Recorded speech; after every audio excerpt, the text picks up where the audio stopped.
and welcome to your messages for the month of May 2024. I'm really looking forward to this month. We have got loads of fun activities going on this month at the Garden Retreat. I'm doing an emotion code workshop. We've got a sound healing, a sound bath healing with James, Kundalini and consciousness activation. And we've got belly dancing, we've got breath work. Yeah, we've got lots going on. And I've also got my Learn to Read Tarot online course starting this month as well, which I'm really excited about. So yeah, it's feeling like a good month for me already. So I hope it's feeling the same for you. And I just want to do things a little bit differently because I'm feeling the urge. We will do the tarot cards, but I'm just feeling the urge to do a little of Archangel Raphael healing. Now, of course, Archangel Raphael is the Archangel of healers.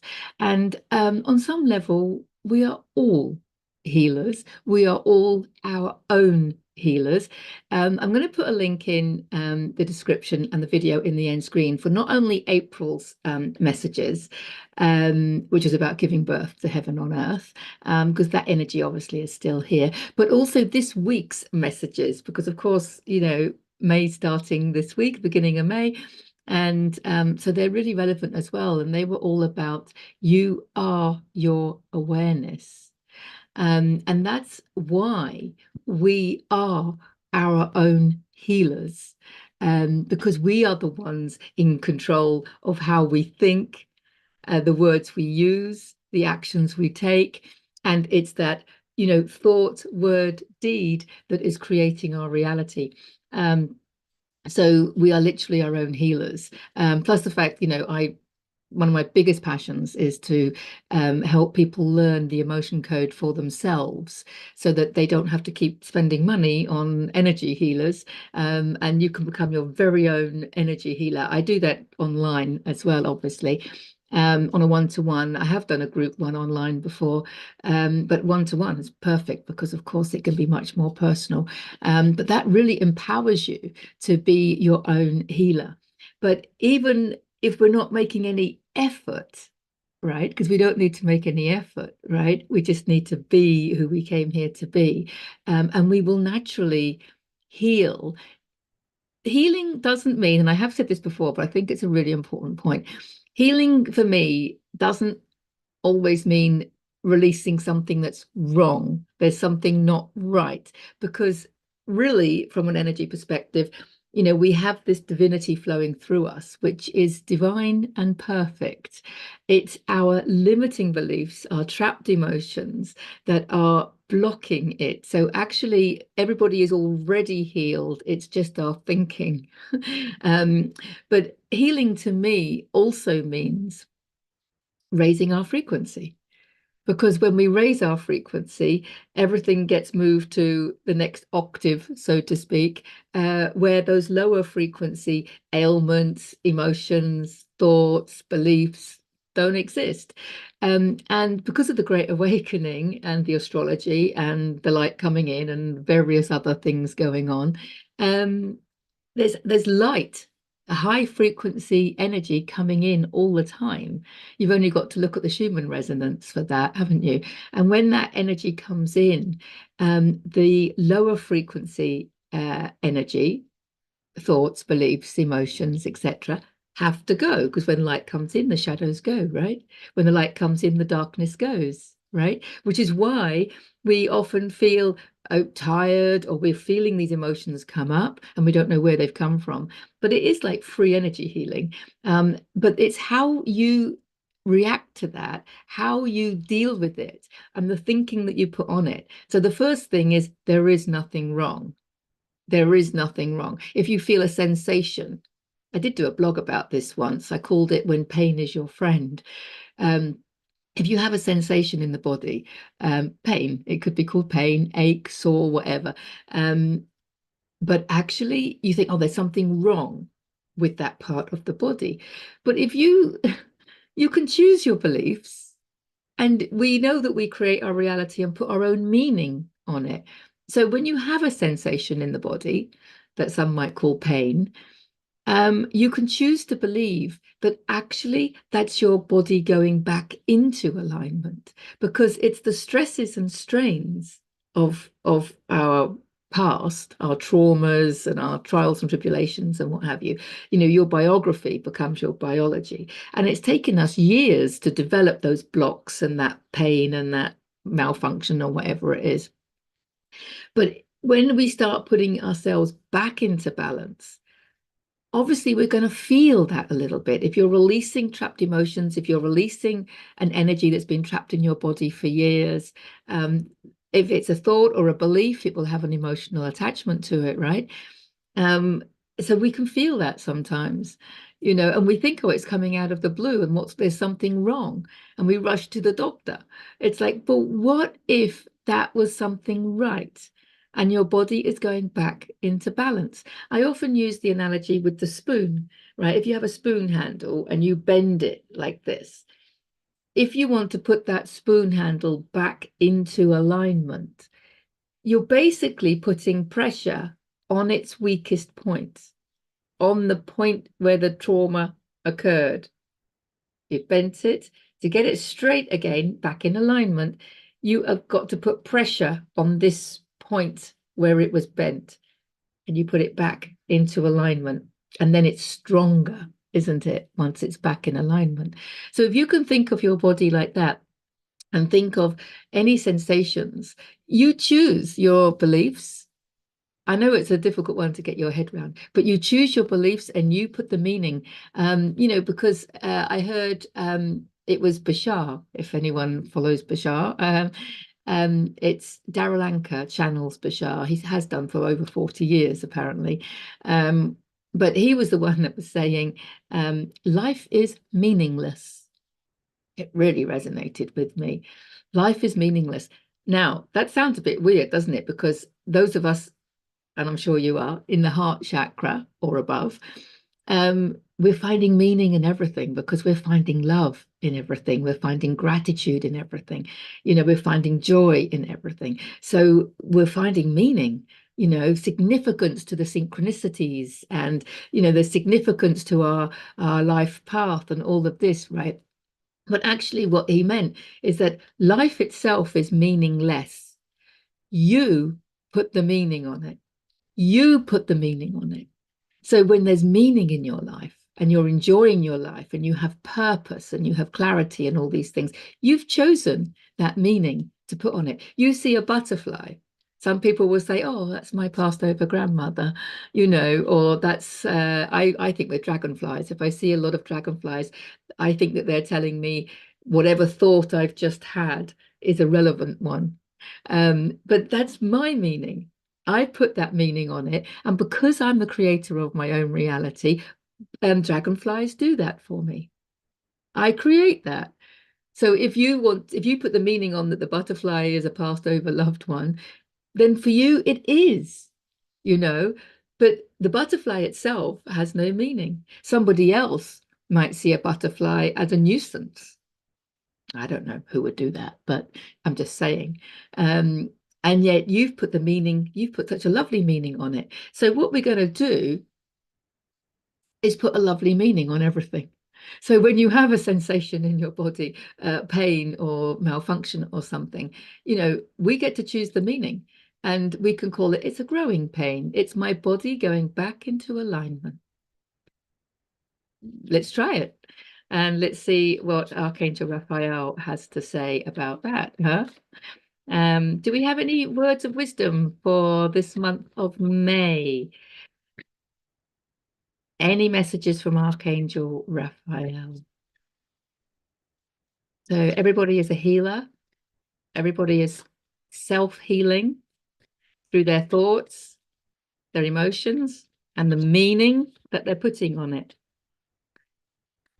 We have one. Let's see if there's any more.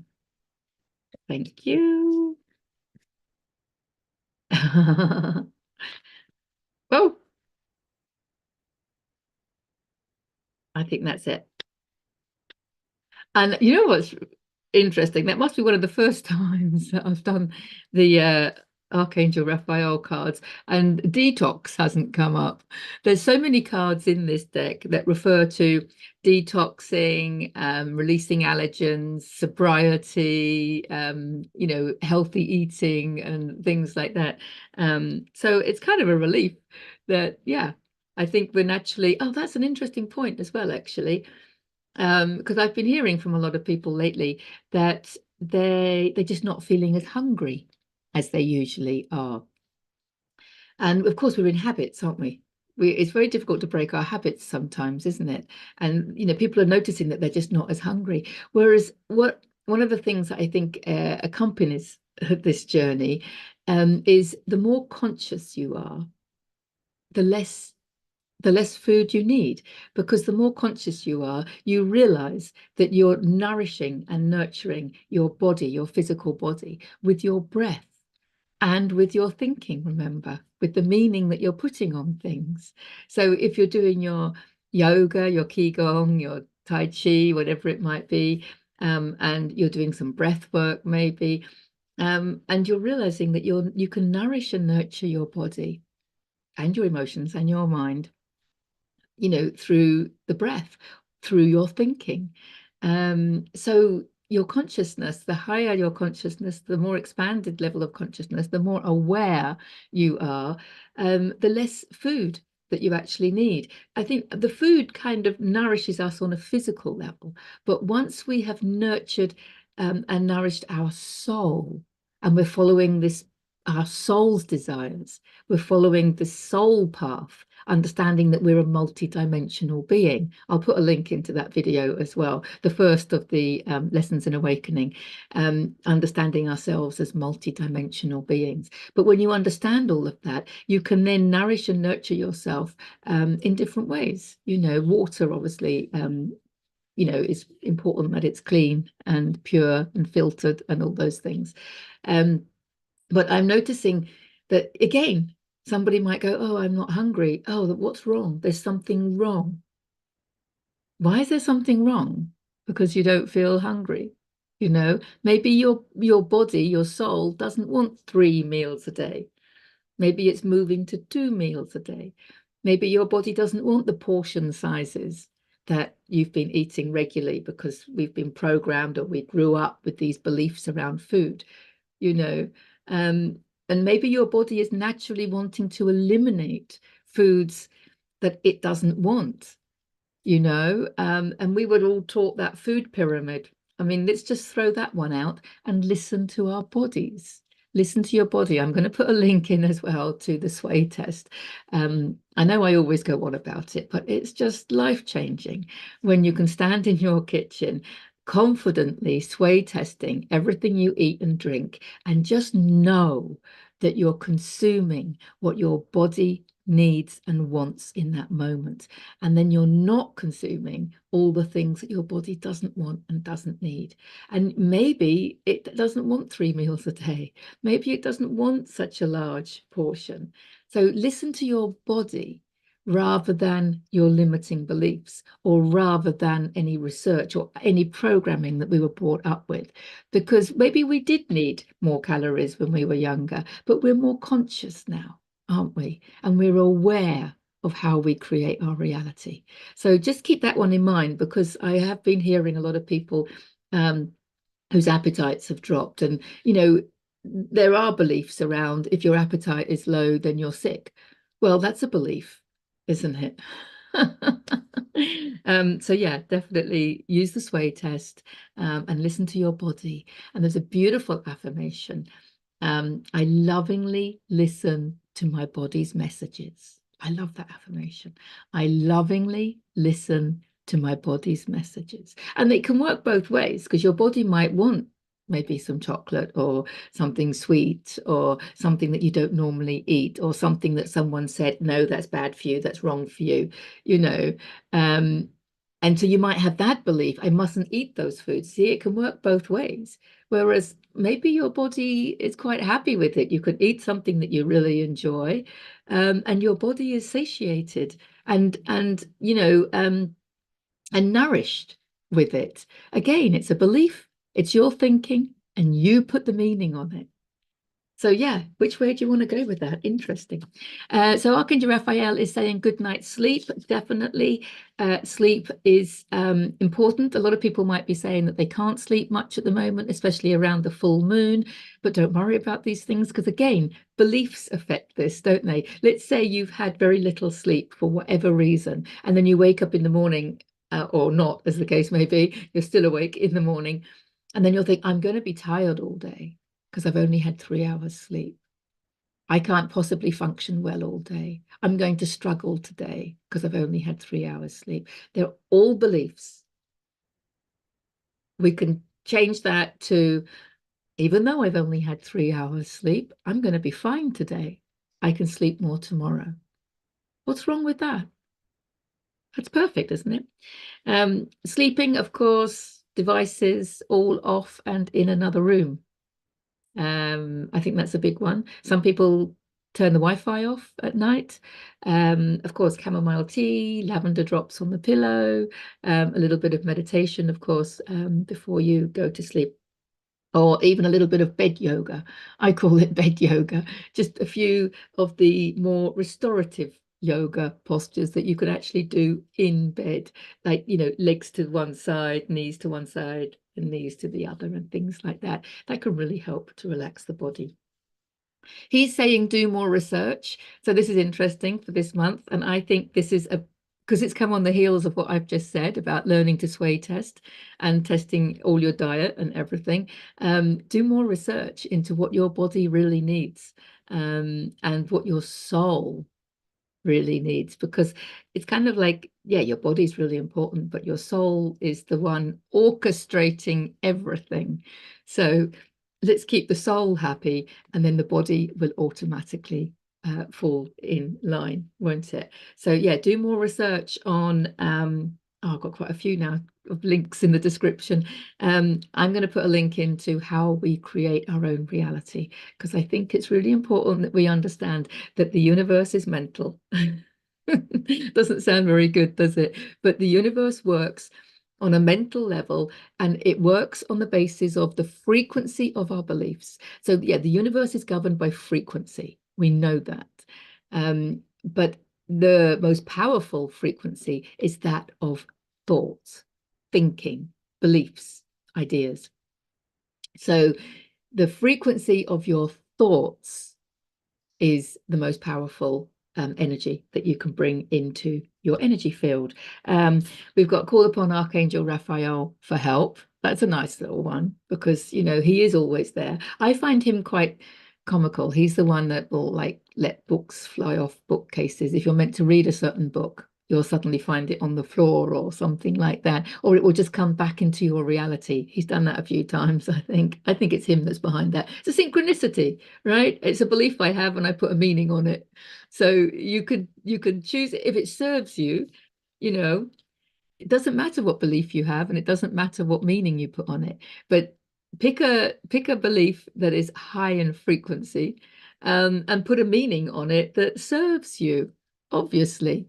you know and the last card is sunlight, which is beautiful. And I know that might be a bit of a sore point for those of you in the UK or in Northern Europe. But yeah, sunlight. If you can't get to the real sunlight, eating fruits that have ripened in the sun is a really important one, I think. And just being outdoors, because it's amazing how I noticed this with our solar panels. So we've got solar panels, and even when it's quite overcast, as long as it's not thick black cloud, the solar panels still operate. And I'm always aware of that, even though I can't see the sun and it's not a day for sunbathing. The solar panels are still working. So that tells me that, I can be a solar panel and I can still absorb the nourishment and the benefits and the positive energy from the sun. Now, again, don't believe everything I say, of course. Listen to your own body. But if you are one of these people that uses suntan lotions, I suggest you take your suntan lotion, hold it to your heart, and sway test it. remember the video is in the description, and the video is in, sorry, the link is in the description and the video is in the end screen, and see whether that suntan lotion is good for you or not, because you might be surprised that to find that some of them are not, in which case you're better off covering up rather than getting burnt. Okay, so let's have a look then. I don't know, I just felt to do that. So interesting little diversion for today. So do we have any guidance, any messages for the month of May? Thank you. That one really wanted to come out, didn't it? Thank you. Right, I think, wow, I've only got two, and I'm feeling that that's it. And what's interesting is they both fell out face up, which is unusual for me. So, but actually, I think the messages for this month were very much from Archangel Raphael. So if anyone's new to my channel, I do usually do the Rider-Waite Tarot deck. But obviously things change. And for the month of May, the messages that have already come up are super relevant, because what's come up here is the 10 of Cups. This is happy families. I think this is also connected to the messages that we had for this week, which is about you are your awareness. And we talked a lot there about triggers and how it's our closest family members. And we also talked about processing sadness and grief when we lose family members. So check that out if that's relevant for you, because again, it's about your awareness and understanding that your power lies in your awareness. And it was quite powerful how to process grief from a higher level of consciousness. And it resulted in this love and unconditional love for your family, obviously your community and the collective at large. But it started with family. It was a very family orientated reading.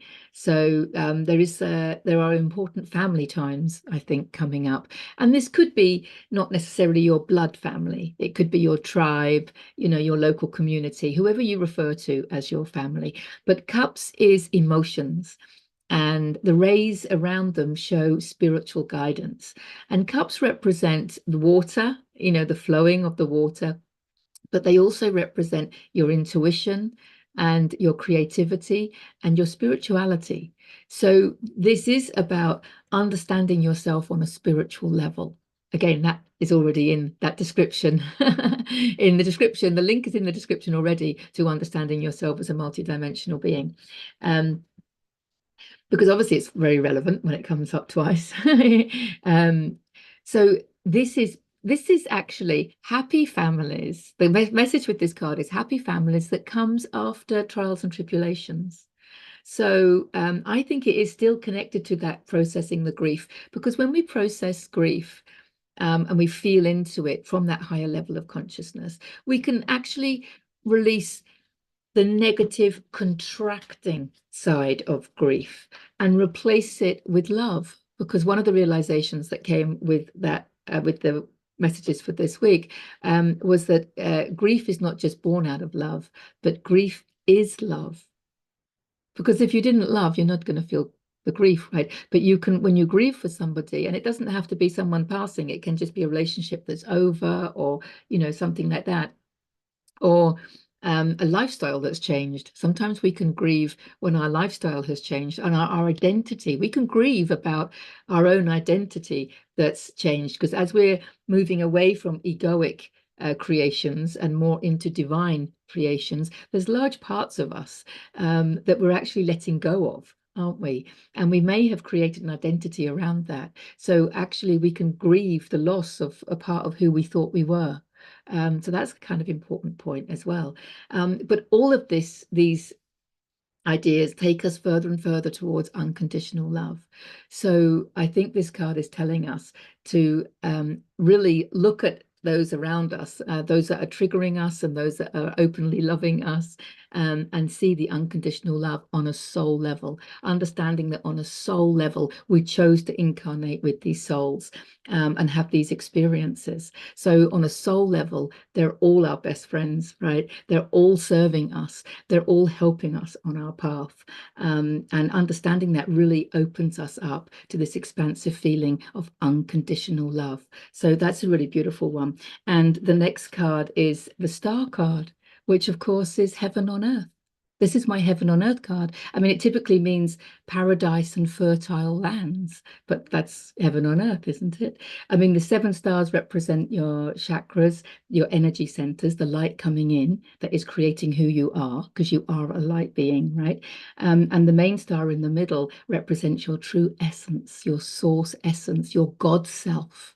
The flowing water represents emotional fulfillment.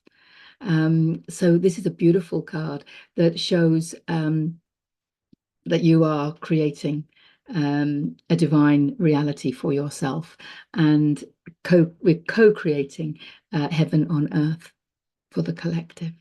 Oh, it's beautiful. It's beautiful, isn't it? Wow. Yeah. There is nothing wrong. There is nothing wrong, and everything is exactly as it needs to be. If you think there's something wrong, can you shift the meaning in that? Can you put another meaning on it? Can you see it from just another angle, an angle that's going to serve you, an angle that's going to expand you, an angle that's going to take you to a higher level of consciousness? Because I think that's what it's about this May. Wow. Yeah, there is nothing wrong. Mwah, mwah, mwah. I love you. I love you. I love you. Have a fantastic month, and I'll see you in the next video. Bye for now.